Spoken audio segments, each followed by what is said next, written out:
बुद्ध कहते हैं कि प्रत्येक व्यक्ति को संकल्पित होना चाहिए और पहला संकल्प यह होना चाहिए कि मैं जीवन भर अपने माता पिता की सेवा करूं। हर व्यक्ति का जीवन का ये पहला संकल्प होना चाहिए कि मैं जीवन भर अपने माता पिता की सेवा करूं। अगर इस बात को ध्यान से समझा जाए तो ये बात हमें समझ में आती है। यद्यपि हर संतान अपने माता पिता का सम्मान करना चाहती है, करती भी है,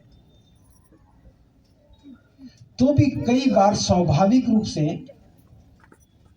हम अपने माता पिता का सम्मान नहीं करते हैं। जब वो बुजुर्ग हो जाते हैं, वो हमारे प्रति बड़े फिक्रमंद होने लगते हैं, तो उनकी हर बात हमें बुरी लगने लगती है। घर से आप निकलते हैं तो घर में जो भी बुजुर्ग है, माता पिता है, वो पूछेगा कि बेटा कहाँ जा रहा है।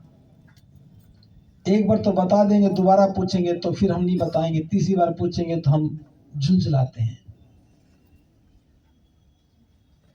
लेट आए घर में तो पूछेंगे कि बेटा देर कैसे हो गई, तो हम डांटते हैं, तुम्हें क्या पड़ी, आराम से रहा करो, क्या क्या बताएं तुम्हें। अब एक स्वाभाविक समस्या है, हो सकता है सबके साथ ना हो, लेकिन अधिकांश लोगों के साथ होती है। जो माता पिता बुजुर्ग हो जाते हैं, उनका स्वभाव और हमारा स्वभाव दोनों विपरीत दिशा में हो जाते हैं। क्यों होता है? क्योंकि हम उनकी भावनाओं को नहीं समझते। हम सोचते हैं कि बुजुर्गों को समय पे खाना मिल जाए, सोने को बेड मिल जाए, चाय के समय पे चाय मिल जाए, कपड़े पहनाते हैं, बीमारी में इलाज करवाते हैं, और उन्हें क्या चाहिए? आप भूल जाते हैं कि वो घर के मुखिया हैं।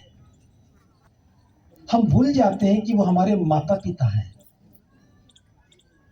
उनको हमारी फिक्र है। वे हमारे जीवन में किसी भी प्रकार की तकलीफ को नहीं आने देना चाहते। इसलिए वो हमसे पूछते हैं कि बेटा कहाँ जा रहा है, और व्यवहार यही कहता है कि हमें बता करके जाना चाहिए। पूछते हैं कि कब लौटोगे, हम नहीं बताते हैं। वो इसलिए पूछते हैं कि आने में अगर देर हो जाए, किसी कारण से ना आया जाए, तो चिंता बढ़ जाएगी, कहाँ ढूंढेंगे, पता कैसे लगेगा। अगर हम बिना बताए गए,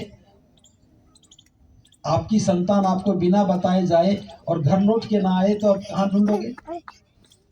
मोबाइल भी काम ना करता हो तो कहाँ ढूंढोगे? इस संकल्प का बड़ा व्यवहारिक पक्ष है कि हमारे माता पिता हमारे जीवन में सबसे फिक्रमंद लोग हैं, और वे आने वाले संकटों से हमें बचाने के लिए हमेशा सजग रहते हैं।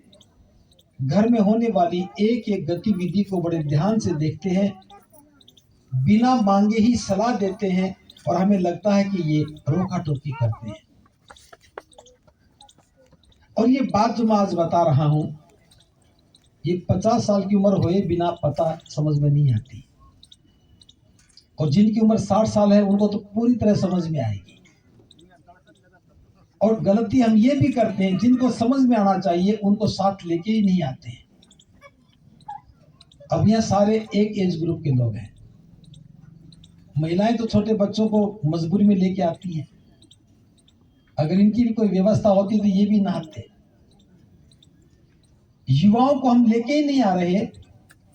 अब जो बात मैं आपको सिखा रहा हूं, हो सकता है कि आपके माता पिता इस दुनिया में हो तो कारगर है, काम आएगी। अगर संतान के साथ होती तो ये बात और ज्यादा व्यवहारिक हो जाती है।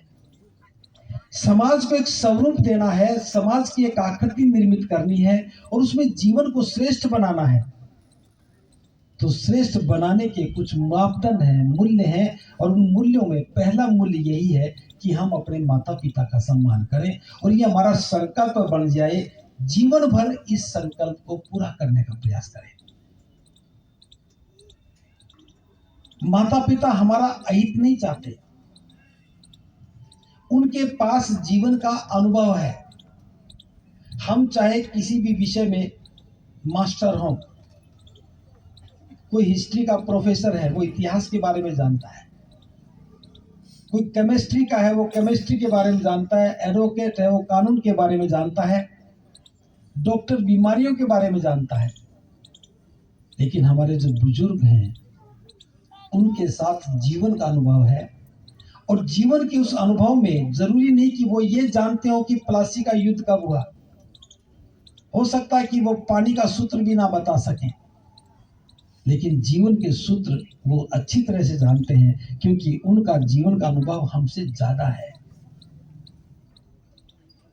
किसी के भी माता पिता को संपत्ति नहीं चाहिए, उन्हें सम्मान भी नहीं चाहिए, बस वो चाहते हैं कि ये परिवार जिसका मैं मुखिया हूं वो सुख से जिए, अनुशासन में रहे, हर बात उन्हें पता रहे, ताकि परिवार के लोगों को आने वाले संकटों से बचाया जा सके। और हमें लगता है कि हमारे माता पिता तो बूढ़े हो गए, जितने बूढ़े हुए हैं उतने ज्यादा रोका टोकी करते हैं, इनकी समझ में कुछ आता नहीं, अब क्यों रोज बता के जाए, कहाँ बता के जाए, कहाँ जाएंगे, वहीं तो जाएंगे जो रोज जाते हैं, वहीं तो जाएंगे जहां रोज जाते हैं। क्या सारे काम रोज नहीं करते? क्या नहाने का काम रोज नहीं करते? क्या खाना खाने का काम रोज नहीं करते? क्या कपड़े रोज नहीं बदलते? क्या काम रोज नहीं करते? तो जाते ये भी बता दो। थोड़ा सा स्वभाव अगर हम विनम्र कर लें और बिना पूछे भी बताने लग जाए तो वो क्यों पूछेंगे? पापा जी मैं ड्यूटी जा रहा हूं, इतने बजे लौट आऊंगा। ऑफिस में जाकर के भी हाजिरी लगाते हो ना, क्या वहां किसी पर चिल्लाते हो? ये हमारा एक सामाजिक और व्यवहारिक पक्ष है। जिस घर में रहते हैं, जिस परिवार में रहते हैं, हम अपने माता पिता का जीवन भर सेवा करने का संकल्प लेकर के काम करें। अगर वो बीमार हैं तो उनका इलाज करवाएं, इस बात को ध्यान में रखिए। अगर माता पिता सुखी हैं तो आपका सम्मान है, आप भी सुखी रहेंगे। अगर माता पिता दुखी हैं, आपके घर में चाहे सुख के कितने भी साधन हो, आप सुखी नहीं रहेंगे। क्योंकि जिस परिवार में बुजुर्ग दुखी होता है वो घर से बाहर निकलता है तो अपनी उम्र के लोगों को बताता है कि मेरा तो जीवन बड़ा दुखी है, बच्चे ख्याल नहीं करते हैं, बीमार हूं दवा नहीं दिलवाते हैं, घर में कोई प्रेम से बोलता नहीं है। अब उन्होंने जो बाहर आकर के बताया वो बात सारे समाज में पता चलती है और हर व्यक्ति कहेगा कि वो व्यक्ति तो बड़ा गलत है, अपने माता पिता का बिल्कुल भी ख्याल नहीं करता है। समाज की नजर में आपका कोई मूल्य नहीं रहेगा, और जब समाज की नजर में मूल्य नहीं होता तो हमारे जीवन का कोई अर्थ नहीं होता। हम भी संकुचित जीवन जीने लगते हैं और घर में कभी भी सुखद वातावरण नहीं होता।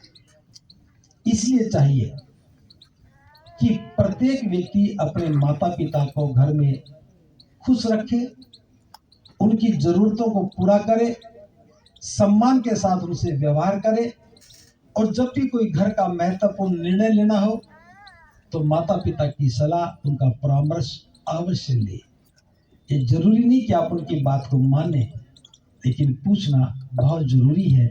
ऐसा करने से हमारे परिवार का जो ताना बाना है, परिवार का जो अनुशासन है, वो हमेशा बना रहेगा। अगर आपने अपने माता पिता की अवहेलना की तो हमारी संतान भी हमें देखती है, वो भी देखती है कि मेरे मम्मी पापा ने मेरे दादा दादी के साथ कैसा व्यवहार किया था, आपने भले सिखाया या नहीं सिखाया, जब आप बुजुर्ग होंगे तो आपकी संतान आपके साथ ठीक वैसा ही व्यवहार करेगी जैसा आपने किया था। और ये देखना बेशक